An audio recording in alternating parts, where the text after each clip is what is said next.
Relax. Close your eyes. Take a deep breath.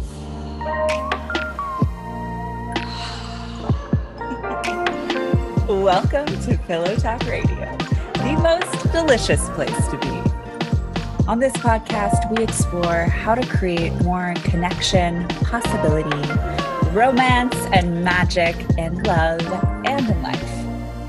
I'm your host and relationship specialist, Cora Boyd. Are you with me? I'm back.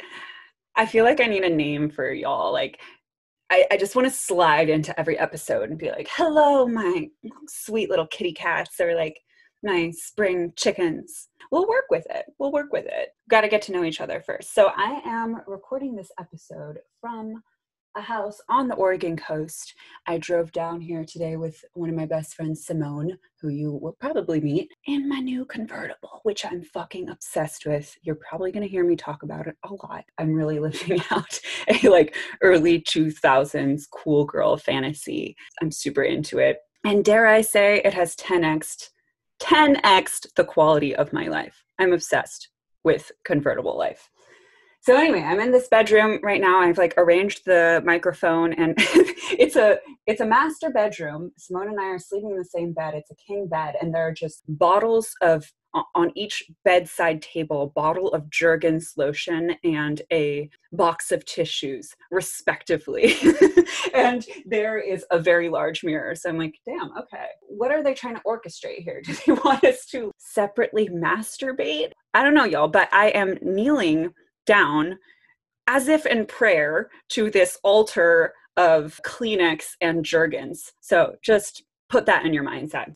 Today, I have a little primer for y'all. Just want to start introducing some verbiage and some concepts that you're going to hear me using. So I'm going to talk a little bit about self-sabotage. What a rife topic. Holy hell. Especially in dating and relationships, because self-sabotage comes up in the face of uncertainty, in the face of unknown. And love is the ultimate unknown, right? Like the ultimate uncertainty. That's why we say we fall in love. You're like melting into this abyss together. And you don't know what's going to happen, right? You don't know how you might shift. You don't know how they might shift. And right, like we want to promise each other these things, but we can speak to how we feel now and how we trust each other to conduct ourselves moving forward, right? But there's a lot of uncertainty in love and the process of falling in love. So it's an area of life where self-sabotage happens a lot. And I've seen all different flavors of this, both within myself and my client work. So the term I use for this is the ninja mind. So that is a term that I got from my coach, Morgan. Different people call this different things. You'll probably hear me call it the ninja mind or ninjita, possibly the jerk brain, because that's what I call it with some of my clients. They like that name. We call it the ninja mind because it is there to assassinate your greatness in stealth mode. So we can understand the ninja mind as the part of the subconscious that wants to keep you safe. Ninja mind is not evil. It just wants to keep you within your comfort zone, and it will sneakily sabotage attempts to go into unfamiliar territory or stretch your stretch zone, right? Which is where you're stepping out, you're trying new things, you're behaving in new ways, you're setting boundaries in new ways, you're dating a new person who you don't know if, oh my God, can I trust them yet? Are they into me? Are they into me in this? I am into that. Ah! Damn, we know that feeling where it's just scary, right? It's scary. So the ninja mind wants to keep us safe. So we can be grateful for it, right?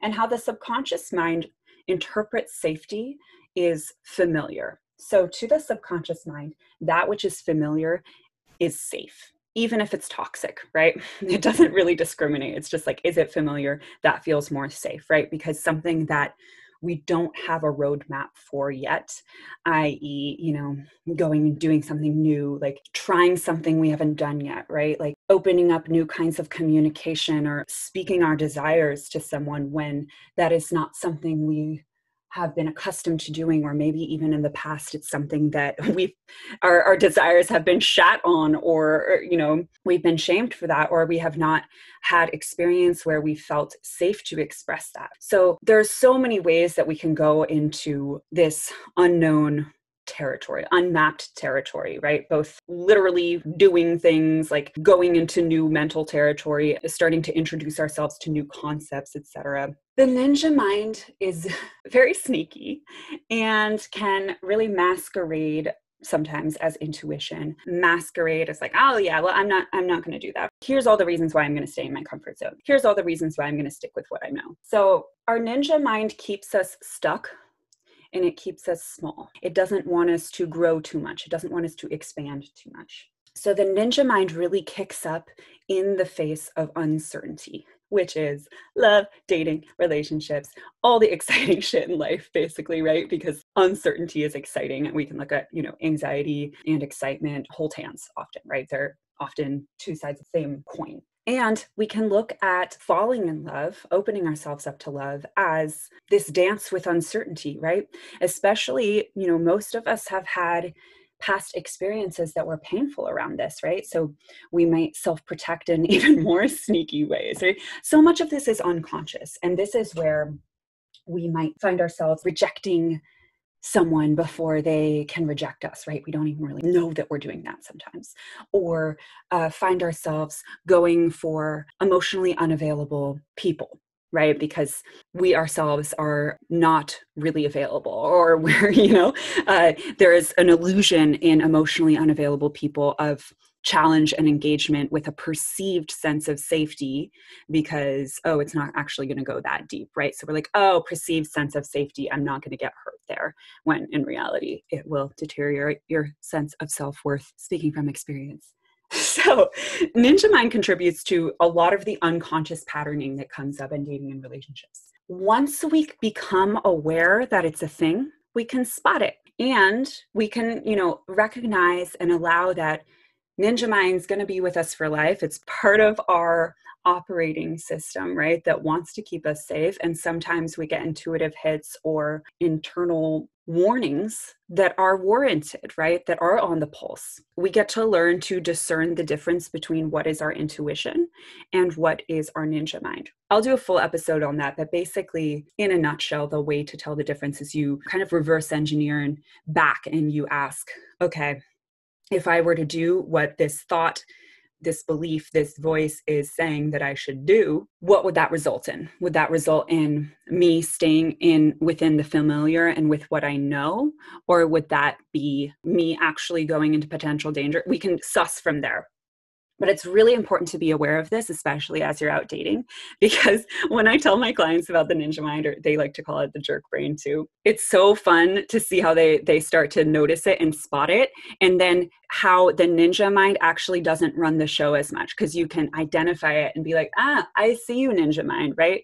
Thank you for trying to keep me safe. I think I've got this. You can go back and take a nap. Ninja mind, also, the more we step into our stretch zone, the more we move into territories that are uncertain, the stronger the ninja mind might get, because it's getting more desperate to keep us small. So it's going to tell us more outlandish things. It's going to really try to take the wheel. So to be aware of that, and that's really awesome too, how my clients can identify that as they start to like dance with the ninja mind more and like be able to spot it and be like, oh shit, that story, that really negative self-talk that just came up, that was the ninja mind.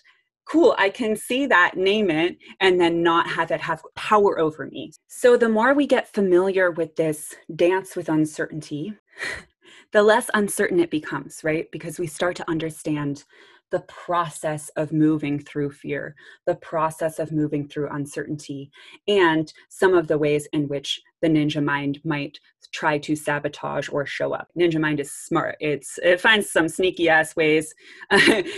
Always does, right? But we get better and better at spotting it and being like, oh, I see you again, right? The more we do unfamiliar, uncertain things, step out bravely, put ourselves out there in the dating pool, speak to what we really want, have those conversations that we might not have been able to have in the past, or like walk away from people who are wrong for us. The more we do that, the more we start to understand, oh, like, okay, cool. This is the part where I freak the fuck out.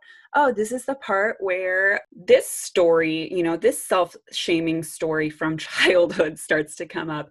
Oh, this is the part where like I feel really, I start to act out, or I start to push this person away, right? Because I'm getting scared because we're getting closer. So we start to understand that within ourselves. This is how we actually dance with the uncertainty, dance with love, dance with life, and it's fucking great. And grow.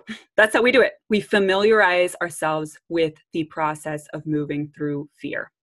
And a huge part of that is to identify and familiarize and understand the part of our subconscious mind that wants to keep us safe, i.e., does not want us to grow, to step into uncertainty, to fall in love. Damn, that shit is juicy as hell. That's your primer for the week. And a couple of announcements. I am hosting a master class, hour-and-a-half long master class on July 2nd, Thursday, July 2nd at 4 p.m. I'm also starting enrollment for the next round of Magnetics Love School, and it's going to be all women, or anyone who identifies as a woman. I'm so excited about this because the last round, which was all men, it's a 90-day accelerator for romantic magnetism. The last round was so awesome. It's just ending, so I'm like still fresh in the nostalgia. Oh my God, I'm gonna miss my boys. And I'm just really excited. I've been feeling really called to do a program for women because I've been working with men so long. I'm like, damn, okay, I have all this insight. I really want to reflect back to women and empower women with. So enrollment for that is starting. If you're interested, you can go to coraboydcoaching.com/magnetics. And I'll be talking about it a lot because I'm kind of obsessed and it's my baby. So we'll see you next week and hopefully see you on the masterclass Thursday, July 2nd at 4 p.m. Pacific time. It's going to be all about the energetic and mental shifts that you need to make in order to attract love into your life. See you soon. Happy whatever day it is for you. Thank you so much for listening to this episode of Pillow Talk Radio. I'm Cora Boyd, and make sure to subscribe so we can keep you in the loop. In the interim, you can find me on Instagram at @TheCoraBoyd, YouTube Cora Boyd, website coraboydcoaching.com. Have an excellent rest of your day, night, morning, evening, whatever it is, wherever you are, and we'll catch you next week.